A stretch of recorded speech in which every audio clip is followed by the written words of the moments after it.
परम पूज्य प्रातः स्मरणीय श्री रामचंद्र डोंगरे जी महाराज एक ऐसे भगवत भक्त, एक ऐसे अनन्य शरणागत, एक ऐसे अनन्य निष्ठावान भगवत प्रेमी जिनके पावन चरित्र को सुनने मात्र से हम सबको यह एहसास हो जाएगा कि अनन्य निष्ठा किसे कहते हैं, अनन्य शरणागति किसे कहते हैं, सर्व समर्पण किसे कहते हैं, अनन्यता की परिभाषा क्या होती है।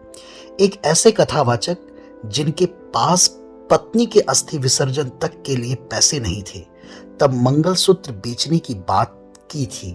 यह जानकर सुखद आश्चर्य होता है कि परम पूज्य श्री रामचंद्र डोंगरे जी महाराज जैसे भागवताचार्य भी हुए हैं जो कथा के लिए 1 रुपया भी नहीं लेते थे, मात्र तुलसी पत्र लेते थे।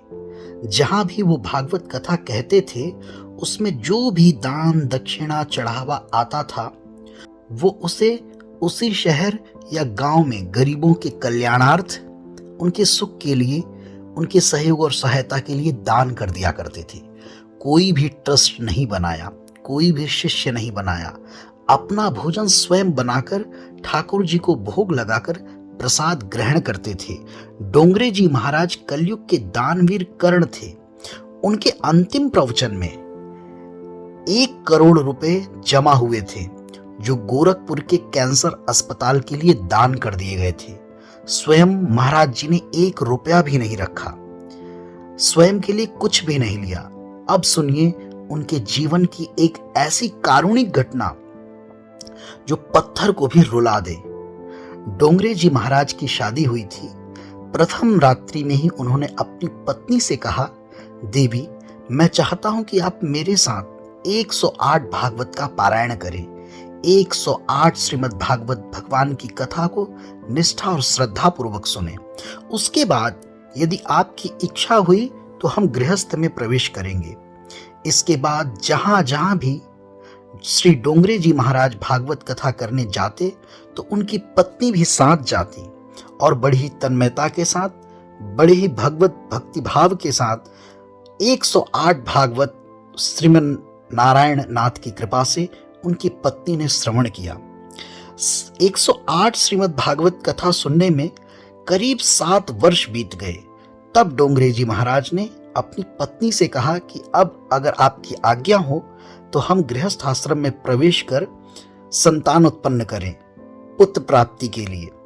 इस पर उनकी पत्नी ने कहा कि हे महाराज, आपके श्रीमुख से 108 भागवत श्रवण करने के बाद मैंने गोपाल को ही अपना पुत्र मान लिया है, इसलिए अब हमें संतान उत्पन्न करने की कोई आवश्यकता नहीं, और ये बात मैं अपने हृदय से कह रही हूं।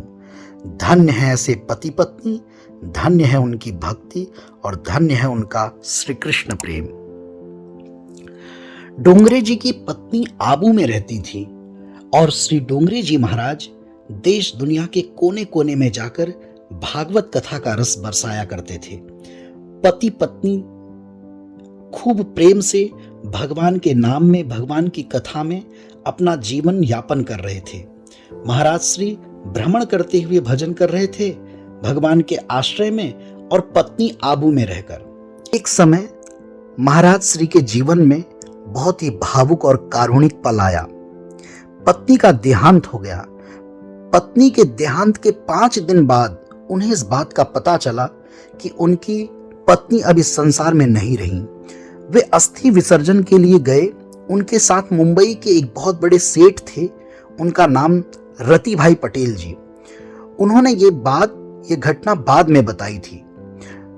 डोंगरे जी महाराज ने उनसे कहा था कि रति भाई, मेरे पास तो कुछ भी नहीं है और अस्थि विसर्जन में कुछ तो व्यय लगेगा ही, कुछ तो खर्च होगा ही, क्या करें।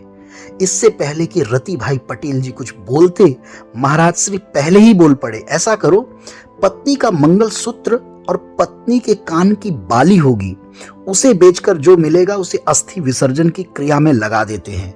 सेठ रति भाई पटेल ने रोते हुए ये घटना बताई थी। जिन महाराज के इशारे पर लोग कुछ भी करने को तैयार थे, वह महापुरुष कह रहा था कि पत्नी के अस्थि विसर्जन के लिए पैसे नहीं हैं। हम उसी समय मर क्यों न गए, फूट फूट कर रोने के अलावा मेरे मुंह से एक शब्द नहीं निकल रहा था।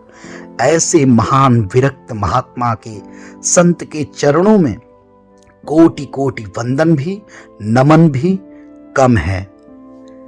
अगले सप्ताह हम जिंदगी की पाठशाला में फिर मिलेंगे किसी महान विभूति, महान मार्गदर्शक के सानिध्य में।